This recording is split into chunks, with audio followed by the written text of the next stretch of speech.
Hello everyone, this is Tom Fox. I'd like to welcome you to the FCPA Compliance Report. First, have you ever thought about starting your own podcast? You wanted to talk about something in the compliance or compliance-related field, but really had no idea how to get started? Take a listen from our sponsor, One Stone Creative. If you are enjoying this show, you might enjoy hosting your own. As an expert in your field, you have skills, knowledge, and insight that can help you expand your practice, meet new people, and create amazing content to share with the world. In as little as 2 hours a week, you can dramatically change how you promote, fill, and position your business. And One Stone Creative can show you how. Learn more at onestonecreative.net. In this part two of a special two-part episode with James Koukios, partner at Morrison and Foerster, we're taking a look at the firm's Top 10 International Anti-Corruption Developments newsletter for February. We take a look at the civil forfeiture action filed in connection with the 1MDB scandal, the Ninth Circuit Court of Appeals vacating a federal whistleblower retaliation against Biorad. We consider the implications of the UK Serious Fraud Office closing two significant bribery matters, the Rolls-Royce case and GSK, at least as it related to individuals. And then in a special segment, James discusses the opinion release procedure under the FCPA. How can a company use it, and what happens on the DOJ side once one comes in? I know you will find it useful and something that you will enjoy as well. If you want to have information on the firm's January newsletter, take a listen to last week's episode. Finally, the FCPA Compliance Report is a part of the Compliance Podcast Network. James, if we could now turn to the February report, the Top 10 International Anti-Corruption Developments for February 2019 by Morrison and Foerster. I wanted to start with one of the notations around the Department of Justice's $38 million civil forfeiture action in connection with the Malaysian Sovereign Wealth Fund, 1MDB, and really not particularly focusing on this civil forfeiture action, but to really garner an understanding from you how civil forfeiture is a part of the arsenal of the Department of Justice in the fight in bribery and corruption, and how that unit would interplay with the FCPA unit or the broader fraud unit. Sure. So just a little orientation. You're right. This is a $38 million civil forfeiture action brought by DOJ's money laundering and asset recovery section again, as part of the 1MDB scandal. Just for a little context, we've actually covered this story 1, 2, 3, 4, 5, 6, 7, at least 8 other times that are in our top 10s, because it's just such a huge international foreign bribery development. And with this civil forfeiture action combined with the earlier ones, this is now the largest forfeiture action ever brought in this area. So it's a pretty big deal. Long story short is the fraud section of the criminal division of the Department of Justice focuses on criminal enforcement of the Foreign Corrupt Practices Act. The money laundering and asset recovery section focuses on trying to locate kleptocracy proceeds that are subject to U.S. jurisdiction. In other words, money that kleptocrats or corrupt foreign officials have obtained through bribery schemes and either invested in the United States, purchased things in the United States, or had funds pass through the United States to purchase things or invest in things outside of the United States. So, for example, in this case, this particular forfeiture action, we had things like real estate in New York, equity in a company headquartered in Kentucky, but also luxury real estate in London. Again, getting back to the London is an attractive location for kleptocracy proceeds, but the transactions went through the United States financial system before that the real estate was purchased. So really, while the fraud section through enforcing the FCPA tends to focus on the supply side of foreign bribery, because that's what the FCPA is, a supply side statute, MLARS and their kleptocracy initiative focuses on the demand side, trying to reduce the profitability of foreign bribery for foreign officials, and then hopefully repatriating that money to the countries from which the money was stolen. So it's a nice 1-2 punch when you look at it from a more holistic viewpoint of focusing on both demand side and supply side.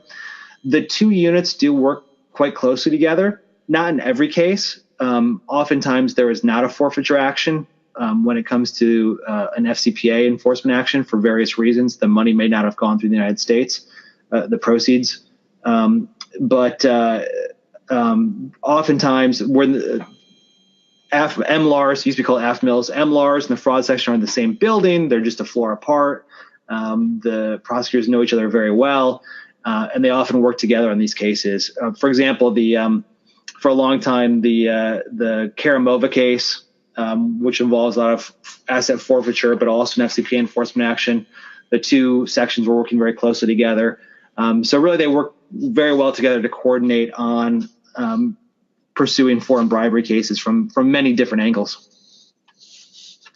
So that was the other case I wanted to raise with you, James, because in the Karamova case, we had the forfeiture actions really as early as around the time of the first FCPA enforcement action involving telecom licenses in Uzbekistan, and certainly carrying forward up until the MTS settlement earlier this spring.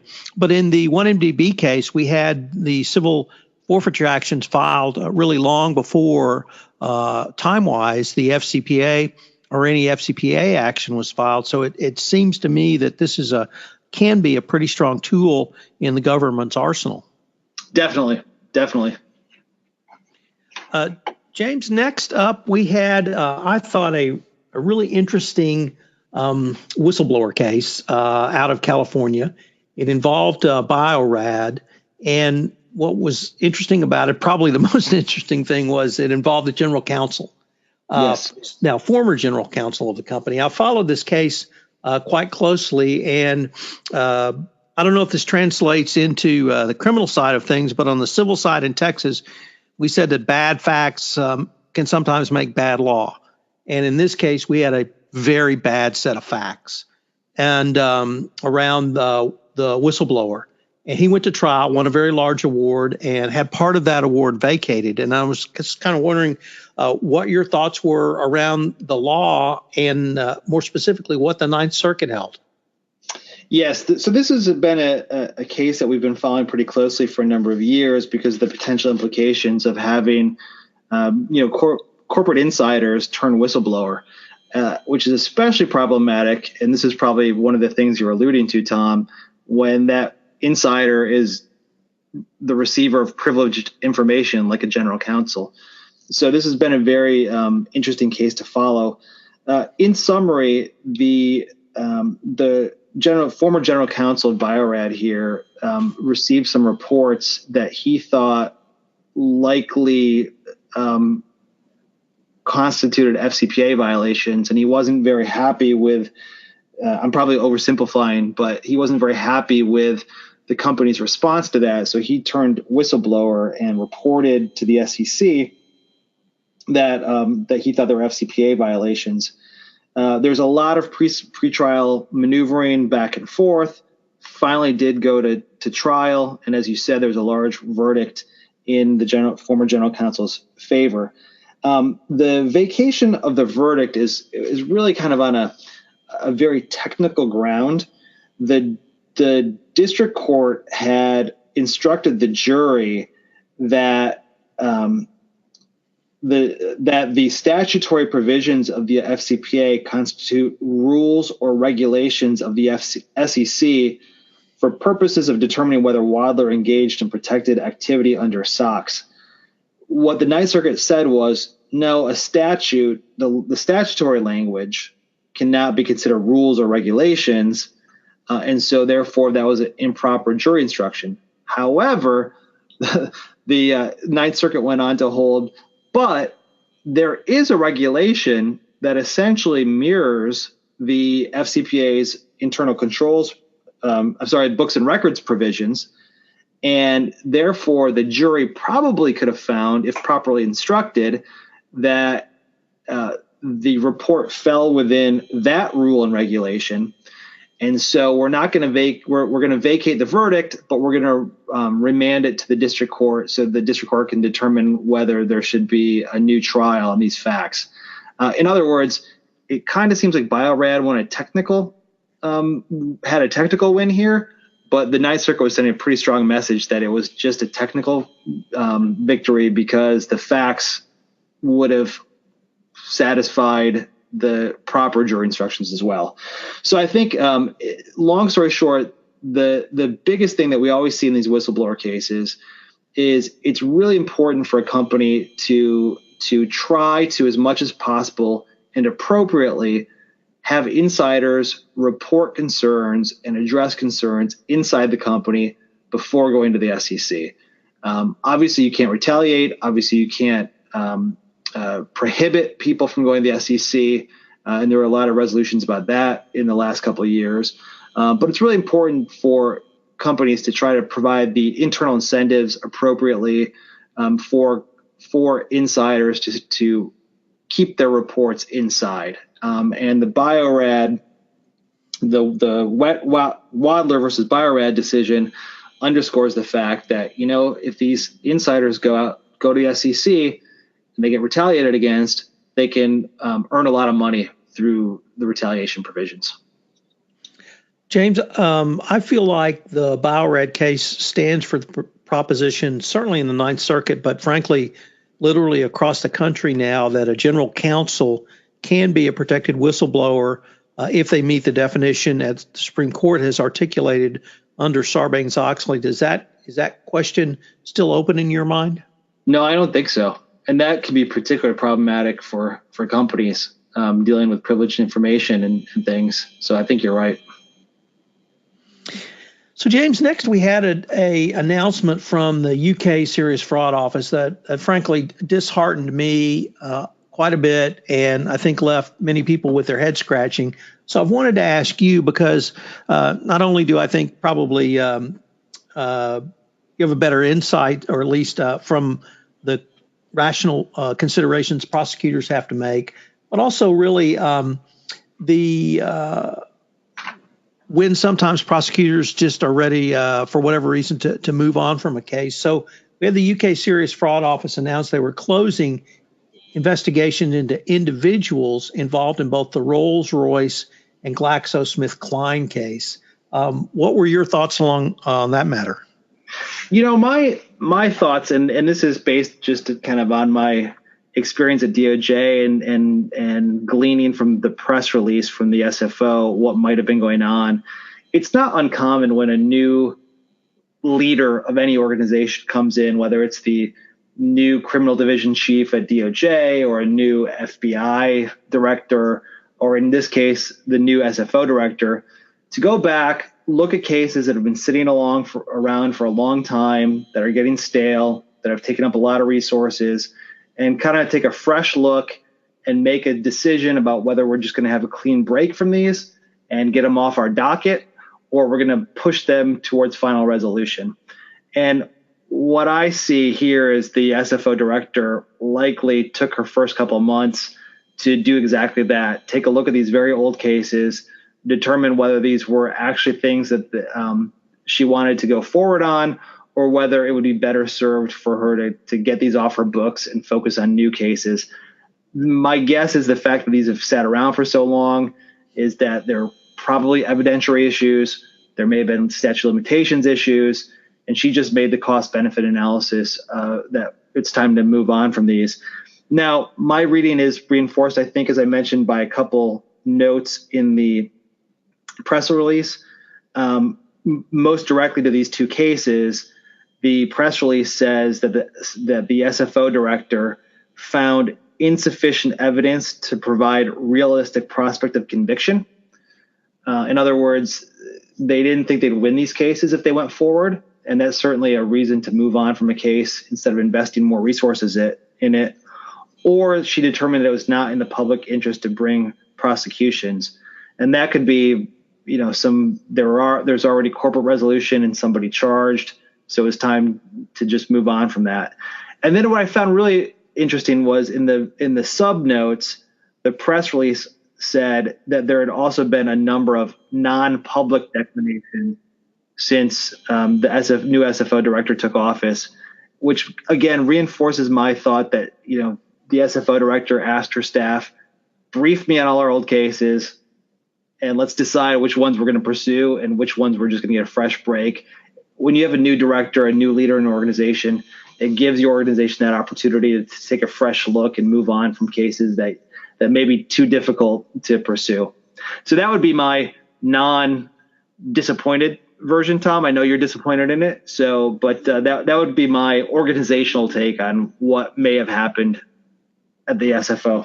No, and that's really why I wanted to present this to a former prosecutor, former DOJer, because there are considerations, prosecutorial discretion, evidentiary considerations, and frankly, as you just articulated, a cost-benefit analysis.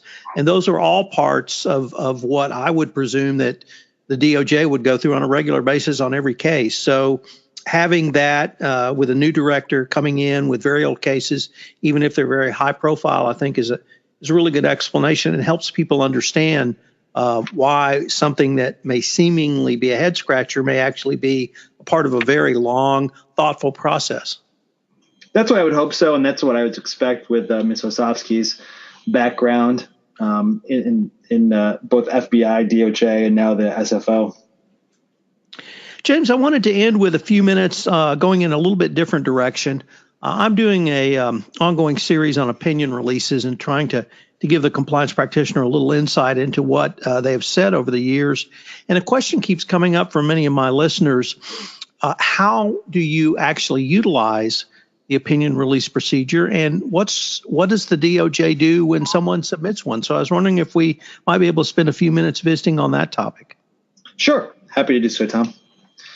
So you want to talk about from when an opinion procedure request comes in to sort of the ending of the process? So how does someone submit an opinion procedure release procedure?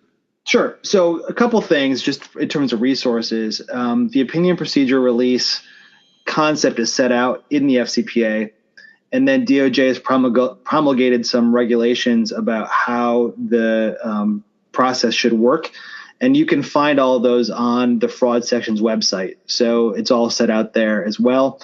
There's also a chapter in the FCPA resource guide on this. So for people who are curious on the steps to take, there is some public guidance from DOJ on those. But long story short is, if a company is an issuer or domestic concern, and it is determining whether it is going to enter into a deal, not a hypothetical deal, but an actual deal that they would that they want to go through with.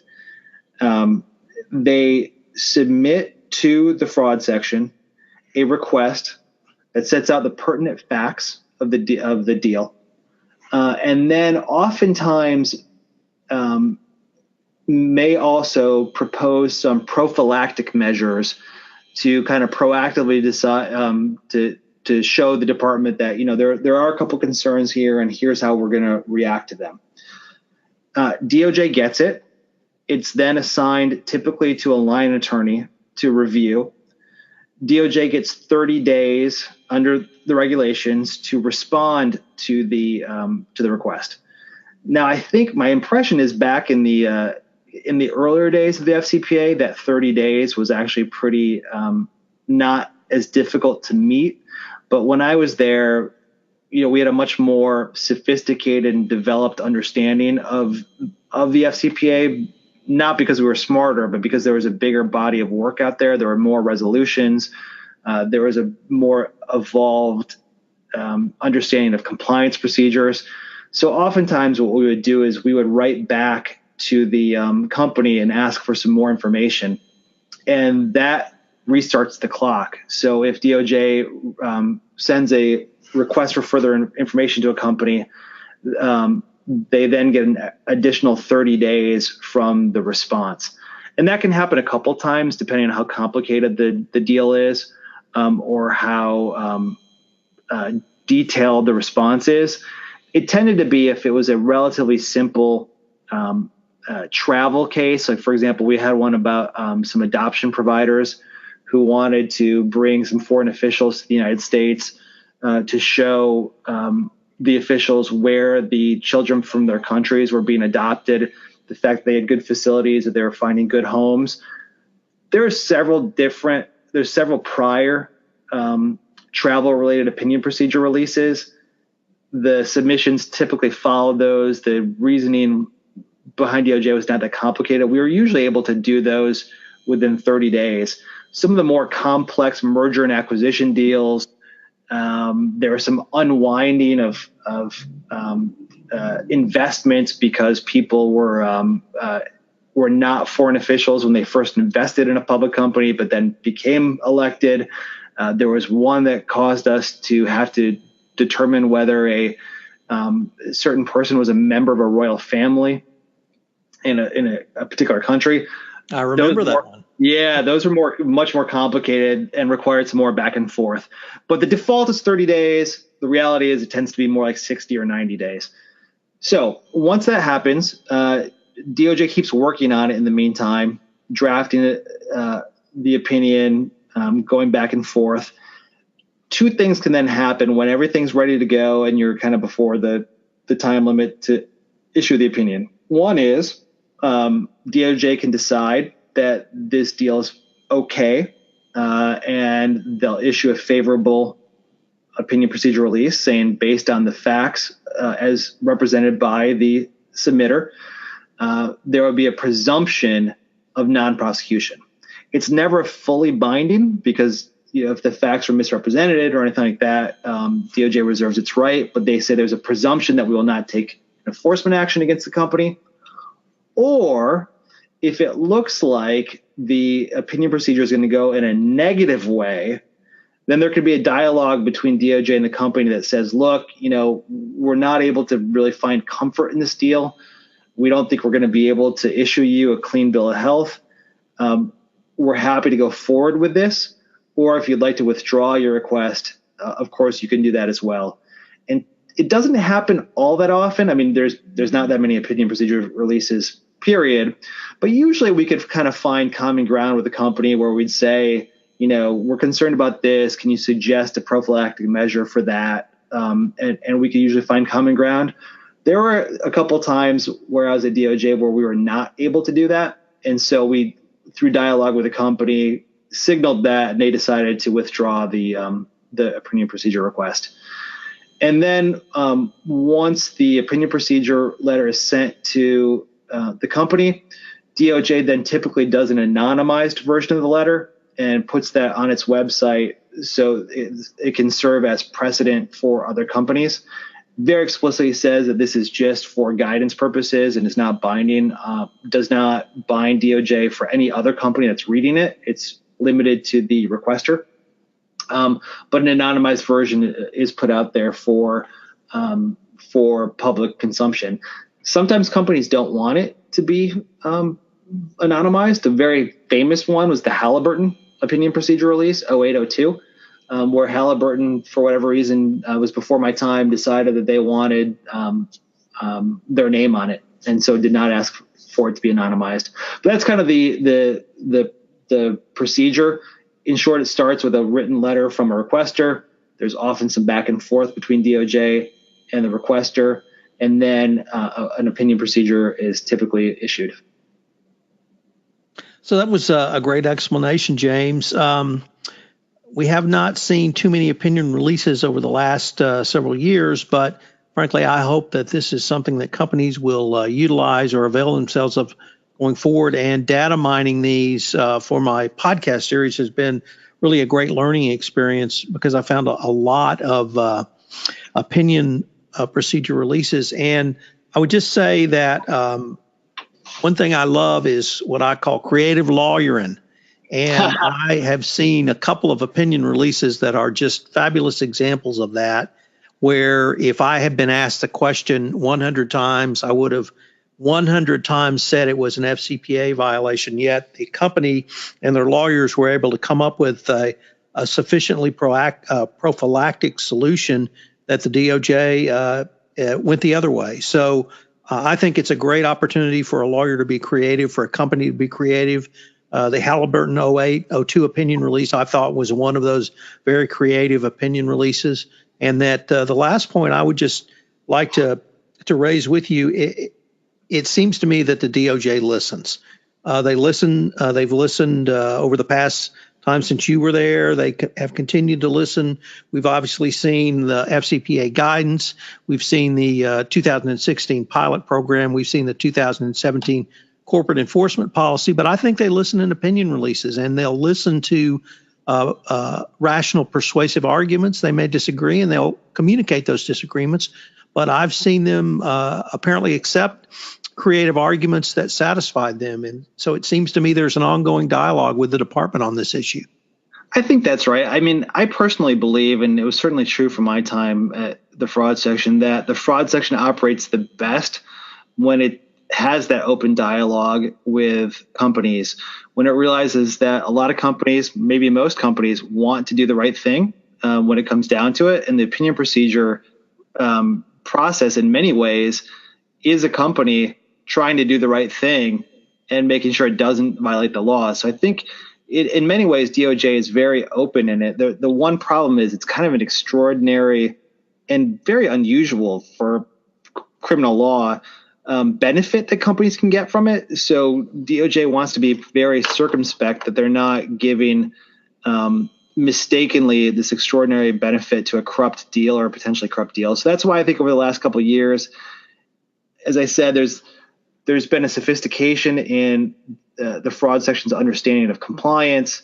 The requirements have gotten harder, and this benefit is seen as a very big benefit. So the procedure process, I think, has become a little more cumbersome, and that's why a lot of companies, I think, don't avail themselves of it as much as they used to, although it can be an extremely helpful and beneficial process.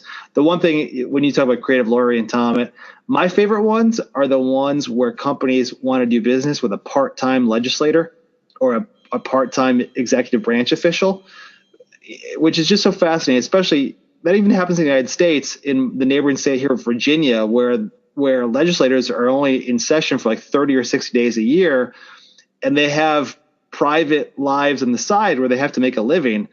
And so how do you do business with folks like that may even be government facing in some ways without running afoul of the corruption laws? And there's some really interesting opinion procedure releases about ways that companies can do business with people who serve some kind of government function and still do so in a non-corrupt way, which I just find those are always my favorite. And the one you alluded to earlier with the whether or not a particular individual is a royal family member and what that may have meant was one of those I referred to, and I found that extraordinarily interesting and opened my eyes to really this continuing dialogue. Yeah, so James, unfortunately, we're near the end of our time, but I wanted to thank you for this fascinating catch up on the January and February newsletters, and I can't wait to get to March and April. Thanks, Tom. Always a pleasure. Appreciate it. This is Tom Fox. I hope you've enjoyed this special two-part series with James Koukios, partner at Morrison and Foerster, where we've explored the firm's top 10 international anti-corruption developments for January in last week's episode and for February in this week's episode. I know you found James' thoughts on the opinion release procedure under the FCPA useful, and perhaps you might even use it going forward. I think it provides a great opportunity for what I like to call creative lawyering. I hope you'll join me again next week when I have another guest on the FCPA Compliance Report. The FCPA Compliance Report is a part of the Compliance Podcast Network.